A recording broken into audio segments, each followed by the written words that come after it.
हमारे कालोड़ी ग्राम का ये प्रकरण है। इसकी पीड़ा को सुन करके जब हमें पता चला तो मैं 650 किलोमीटर दूर से चल करके आपके बीच में चल करके आया हूँ साथियों।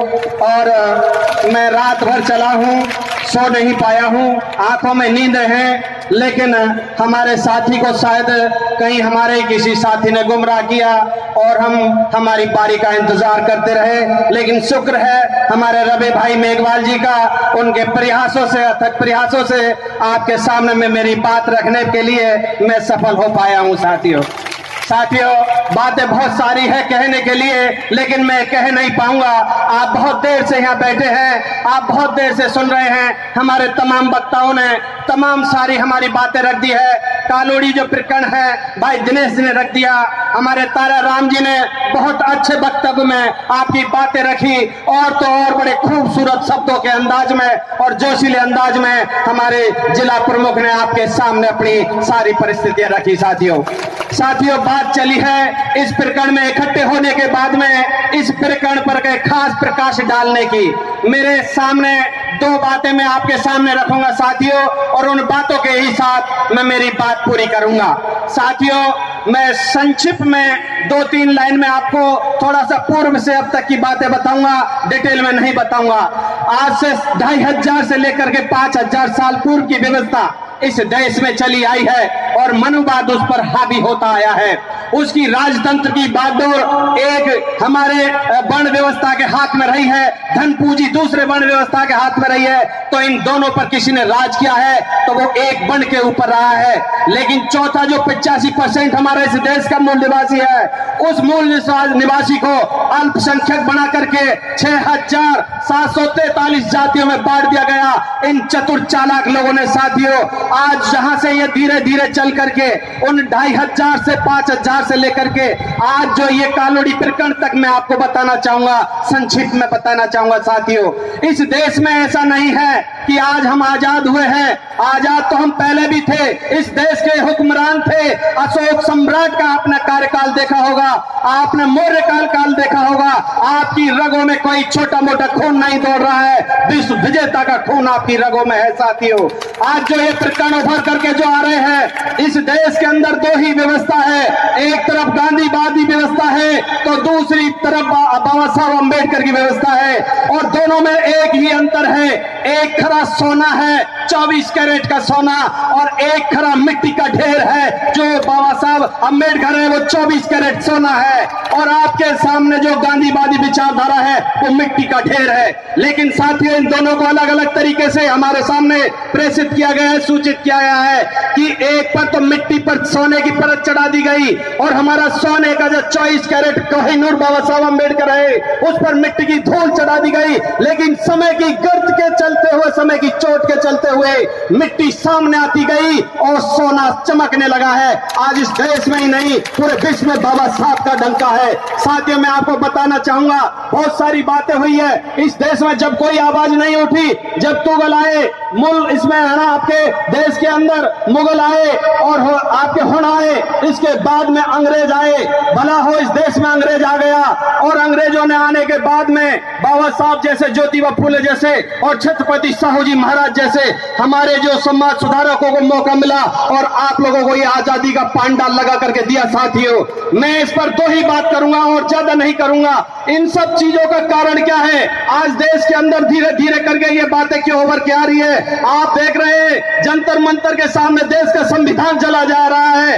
तो इस देश के अंदर कौन आतंकवादी है, या वो आतंकवादी है जो JNK के अंदर आतंकवादियों के रूप में मुसलमानों को मारा जा रहा है, या वो आतंकवादी है जिन्हें आदिवासियों को आपके इधर छत्तीसगढ़ जैसे क्षेत्रों में मारा जा रहा है, या ये लोग आतंकवादी है जो देश का संविधान जला करके इनके पेट का दर्द बाहर निकाल रहे हैं। आज वही कारण है साथियों, आपका जो कालोड़ी का प्रकरण है, ये प्रकरण भी उसी तरह से आ रहा है। और इसको आप कैसे विराम दोगे, इसका क्या समाधान है, मैं इन्हीं बातों पर बोल करके मेरी बात खत्म करूंगा। आप बहुत देर से सुन रहे हैं साथियों। साथियों मैं कहना चाहूंगा आपके सामने, बाबा साहब ने 3 मूल मंत्र दिए थे, शिक्षित बनो, संगठित रहो, संघर्ष करो। इनमें पहला मूल मंत्र आता है शिक्षित बनो, और शिक्षित में बनने पर मेरे युवा साथियों से कहना चाहूंगा, मैं आपके मूल प्रकरण पर ही बोल रहा हूं कि इसका क्या समाधान होना चाहिए, मैं उसी पर बात कर रहा हूं। पहला बिंदु बाबा साहब का है शिक्षित बनिए। साथियों मैं उन युवाओं से कहना चाहता हूं जो आज भी शिक्षा काम कर रहे हैं, कॉलेज में पढ़ रहे हैं, अध्ययनरत है, आप इतनी अच्छी से अच्छी तैयारी करिए, इतनी अपनी पावर बढ़ाइए, IAS IPS की तैयारी करिए, डॉक्टर इंजीनियर की तैयारी करिए।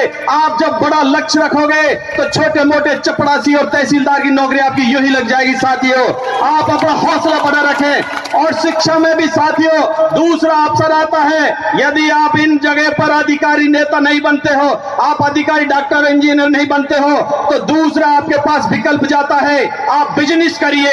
बिजनेस में बहुत ताकत है, जिसके पास पैसा है सारी सुविधाएं, धन सुविधाएं उनके पास होती है। ये राजा महाराजा ये सब धन की बदौलत, आज जो MLA MP है ये धन की बदौलत, और आपके पास धन होगा तो चल करके आपके कदमों में आएंगे। साथियों आपसे पूछेंगे, आपके पास कानून की जानकारी होगी, आपके पूरे सारे संसाधनों की सुविधा होगी, आपके ऊपर कोई हाथ नहीं उठाएगा। साथियों और यदि आप दूसरा भी काम नहीं कर पाते हो, बिजनेस नहीं कर पाते हो, तो तीसरा आपके पास में रास्ता है। साथियों आप नेतागिरी करिए, आप नेतागिरी करिए, नेता बनिए। हर गांव में हर घर में हमारा नेता तैयार करिए, जिसे कानून की नॉलेज हो, हमारे मान सम्मान की नॉलेज हो, इनसे कैसे लड़ा जाए, इनसे कैसे निपटा जाए, इस चीज की जानकारी हो। और उसके बाद में साथियों यदि आप नेता भी नहीं बन पा रहे हो, आप MLA आप इधर IAS IPS नहीं बन रहे हो, डॉक्टर इंजीनियर नहीं बन रहे हो, और आप यदि आप पैसा नहीं कमा पा रहे हो, व्यापारी नहीं बन रहे हो, और नेता भी यदि आप नहीं बन रहे हो, तो इस देश के अंदर अब 3 व्यवस्थाएं हैं। एक आपके राजनीतिक व्यवस्था, दूसरी आपकी सामाजिक व्यवस्था, और तीसरी आप व्यवस्था स्थापित होने जा रही है। साथियों वो लाठी की व्यवस्था है। इस तीसरी व्यवस्था के लिए आइए आप लोग। मैं आपसे कहना चाहूंगा, चौथा आपके पास विकल्प है, मेरे युवाओं साथियों के लिए विकल्प है जो घर की रोटी तोड़ रहे हैं। आप कोई उच्च पदों पर नहीं गए, आप कोई घर में काम नहीं कर रहे और घर का आप आटा खराब कर रहे हो, तो आपके पास में चौथा विकल्प है, आप भीम आर्मी में आइए। साथियों और जैसे का तैसा जवाब इस प्रकरण का जवाब बनेगा। आपने 2 ही काम किए हैं। साथियों आपने अभी देखा होगा, 2 विधायक आए थे और जहां पर लेनिन की मूर्ति तोड़ी गई थी भाजपा सरकार में, 2 ही विधायक थे, लेकिन सरकार उन्होंने बनाई, लेनिन की मूर्ति तोड़ी। दूसरा काम बाबा साहब की मूर्ति खंडित किया और पेरियार जी की मूर्ति खंडित की। इसके बाद में हमारे साथियों ने सिर्फ 2 काम किए थे। साथियों और 2 काम करते ही ये जो अंदर बैठे नाग है, जिनको आप दूध पिला पिला करके MLA MP बनाते हो, आप मुख्यमंत्री प्रधानमंत्री बनाते हो, वो 2 काम के बाद में तुरंत बाहर आकर के बोलने लगेंगे साथियों ये काम मत करो। और 2 काम कौन सा किया हमारे साथियों ने? एक काम तो आपके RSS चड्डा वाले की मूर्ति को तोड़ा, दूसरा काम 10 ऐसे महामंदिरों को देखा जहां पंडित चुटिया एंटीना वाले बैठे थे, कैची पकड़ी, चुटिया काटी, कैची पकड़ी और जनेऊ काटी।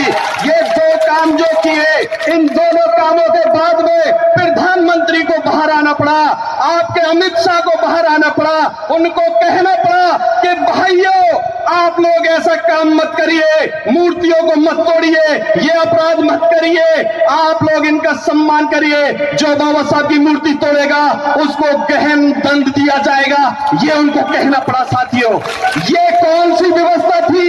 ये वही व्यवस्था है जिस पर मैं बात कर रहा हूं। आप यदि MLA, आप IAS IPS नहीं बने, डॉक्टर इंजीनियर नहीं बने, व्यापारी नहीं बने, नेता नहीं बने, तो चौथी आपके पास वैकेंसी हमारे पास खाली है। साथियों आप आ जाइए और जैसे को तैसा आप रिजल्ट दीजिए, यही इसका रिजल्ट है। और इसमें यदि आप लोग एक चीज करने में सफल हो जाओगे, अभी आपके पास में 2018-19 का अवसर आ रहा है। साथियों एक एग्जांपल दूंगा, मेरी बात खत्म करूंगा। बहुत देर से आप लोग सुन रहे हो, हमारे मंचासीन भी सभी परेशान हो रहे हैं कि अब पता नहीं हमारे बाद में ये कौन बोलने लग गया। मैं साथियों एक बात से मेरी बात खत्म करूंगा और वो एक बात मैं आपको एग्जांपल दूंगा कि आपने बैल देखा होगा, माँ का जाया देखा होगा। एक तो बैल है और उसी माँ का जाया दूसरा सांड होता है। दोनों की पहचान देखी होगी साथियों। एक बंदा होता है मालिक के इशारे पे काम करता है और दूसरा आपका स्वतंत्र होता है, वो किसी के इशारे पे काम नहीं करता, वो अपने मन का मर्जी का मालिक होता है। साथियों आज तक आप लोगों ने जिन लोगों को विधानसभा और लोकसभा में भेजा है, वे लोग आपके बैल बना करके भेजे हैं, आप सांड बना करके भेजने का काम कर दीजिए। ऐसे अत्याचार अपने आप रुक जाएंगे साथियों। तो मेरे आपके सामने ऑप्शन है, मेरी बात अच्छी लगी हो तो आप उसे दिल से स्वीकार करना और इस पर अमल करना, और यदि आपको लगे कि मैंने कोई आपको गुमराह किया है, आपको कोई गलत बात बताइए तो मैं क्षमा चाहूंगा, आपका वक्त जाया किया है। जय भीम, नमो बुद्धाय, जय भीम साथी।